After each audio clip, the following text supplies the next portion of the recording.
जो का भी माहौल है, लास्ट एक मैच रह गए अर्निंग्स के, तो जेएमएम फॉडलर के नतीजों पर हम फोकस करते हैं। सेकेंड क्वार्टर में हमने देखा कि जेएमएम फॉडलर के नंबर्स आए हैं। हमारे साथ सीएफओ हैं मनीष पोद्दार, जो बात करने के लिए आए हैं।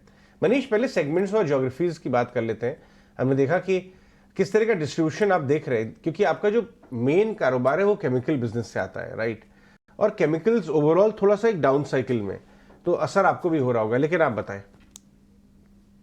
Right, thank you Ajay. So quarter two results हमारे काफी अच्छे रहे हैं। 15% का एबिटा मार्जिन रहा है। ग्रोथ भी वाई वाई 20% का रहा है, टॉप लाइन और बॉटम लाइन दोनों तरफ से। सो उस लिहाज से देखा जाए तो नतीजे काफी अच्छे रहे हैं।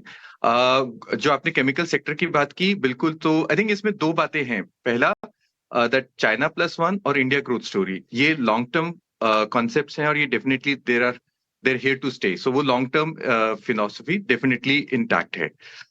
और सेकंड चीज ये है कि पिछले 2 ढाई 3 सालों में वो काफी मोमेंटम हो गया था, काफी हीटअप हो गया था। तो उसके चलते अभी पिछले 3-4 महीने में, और हम सोचते हैं कि आगे अगले 6 से 9 महीनों में थोड़ा सा कूल डाउन वो रहेगा। और उसका असर हमारी ऑर्डर बुक पे आप देख रहे हैं। जैसे कि 2000 करोड़ की ऑर्डर बुक थी, अभी वो हम 1700 करोड़ पे। ऑर्डर बुक के हिसाब से हमारे लिए वो नंबर अभी भी काफी सफिशिएंट है। इंटरनेशनल मार्केट में, इंटरनेशनल बिजनेस के अंदर वो 8 से 9 महीने का बैकलॉग दर्शाता है, और इंडिया में के अंदर वो 5 से 6 महीने का तकरीबन बैकलॉग है। तो उस लिहाज से आई थिंक हम बहुत कंफर्टेबल पोजीशन में हैं। और ये जो स्लो डाउन बोल रहे हैं वो हमारे हिसाब से काफी एक टेम्पररी मोमेंटम है, क्योंकि केमिकल सेक्टर को एक प्राइस का चैलेंज पिछले 3-4 महीनों से आ रहा था। सो वो उसके चलते वो एक हियर एंड नाउ बैटल है जो कि फाइट करना है, जिससे कि उनको प्राइस सस्टेन करना है, प्रॉफिटेबिलिटी सस्टेन करनी है आज के नजरिए से। इसलिए जो लॉन्ग टर्म विजन है वो थोड़ा सा उनको फोकस में अभी नहीं है। So as soon as that gets sorted out and situations improve होंगी, एंड डेफिनेटली केपेक्स का साइकिल फिर से रिवाइव हो जाएगा।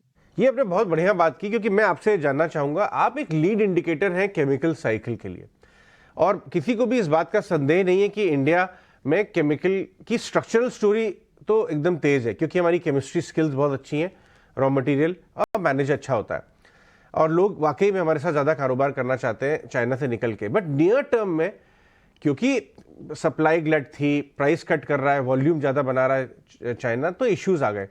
लेकिन आप, क्योंकि देश की टॉप केमिकल कंपनी के साथ काम करते हैं, मैं खुद बहुत केमिकल कंपनी में गया जहां मुझे जेएमएम फॉडलर के बॉयलर्स नजर आए, तो मुझे बड़ा अच्छा लगा कि देखिए साहब, हमारी कंपनी जर्मन कंपनी से फाइट करके।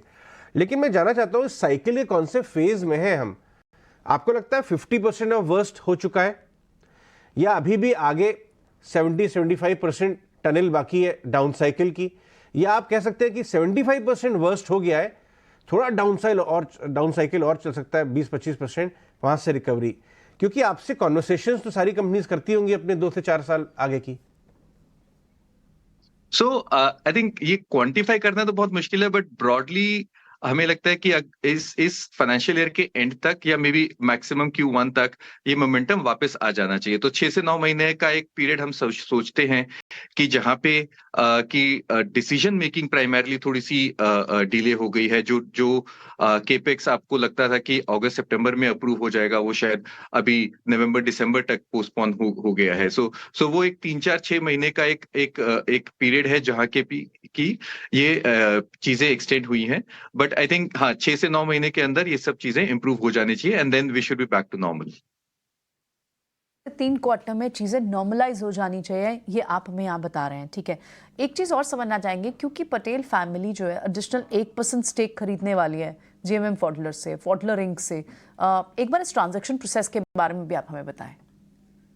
श्योर। सो जैसा कि आप जानते हैं, सितंबर 20 से हम शुरू करें तो सितंबर 20 के अंदर DBAG had something like 50% and Patel family had something like 25%। So 75% ये दोनों प्रमोटर शेयर होल्डिंग होता था। And DBAG being a private equity has been in our business for 2014 से वो इस इंडस्ट्री में थे हमारे साथ। सो उन्होंने over a period of time exit किया, and over a period of time now Patel family wants to increase. Now currently their holding is 24% और वो अब 1% इंटर से प्रोमोटर शेयर होल्डिंग इंक्रीज करेंगे करके 25.2% पे आ जाएंगे। द प्राइसिंग विल बी 1700, जो कि दिसंबर 22 का जो ऑफलोडिंग किया था डीबीएजी ने, वो प्राइस पे वो वापस एक्विजिशन करके 1% अपनी हिस्सेदारी बढ़ाएंगे। टिल दैट टाइम्स दिसंबर से अब तक कुछ एक रेगुलेटरी अप्रूवल्स की वेट हो रही थी, कुछ लॉजिस्टिक्स ऑपरेशंस थे जो कि अब सॉर्ट आउट कर लिए गए हैं, और सो हम समझते हैं कि विद इन नवंबर और may be 2-3 weeks from now ये ट्रांजैक्शन कंप्लीट हो जाना चाहिए।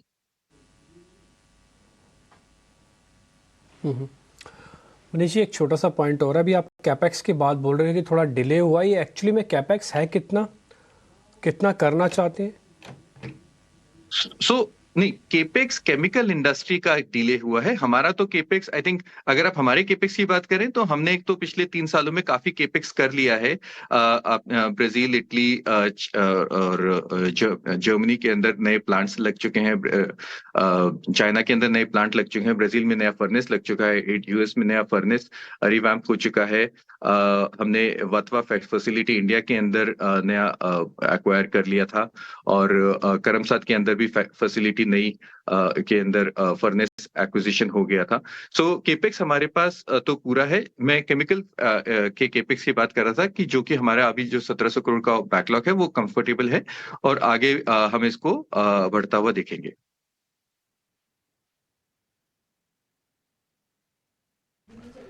राइट, ऑलराइट पोद्दार साहब, बहुत बहुत शुक्रिया हमसे बात करने के लिए। तो जीएमएम फॉडलर थैंक यू। बहुत ही शानदार premium company, capital goods, chemical space के कैपिटल गुड्स के कारोबार में है, और इनकी कमेंट्री में आपको मालूम चलेगा कि केमिकल साइकिल कहाँ पे है।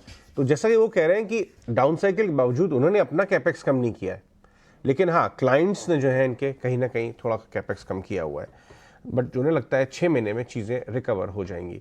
जय पटेल, ये बताइए कि कुछ केमिकल स्टॉक्स की बात कर लेते हैं। एसआरएफ 6 महीने बाद अगर चीज़ें वाकई में रिकवर होंगी, इंडस्ट्री लीडर कह रहे हैं, तो स्टॉक उसके पहले रिकवर होगा। एसआरएफ को देखिए, 4 साल का ग्राफ लेके आइए और अभी देखिए, क्या इस भाव में आपको दम लगता है?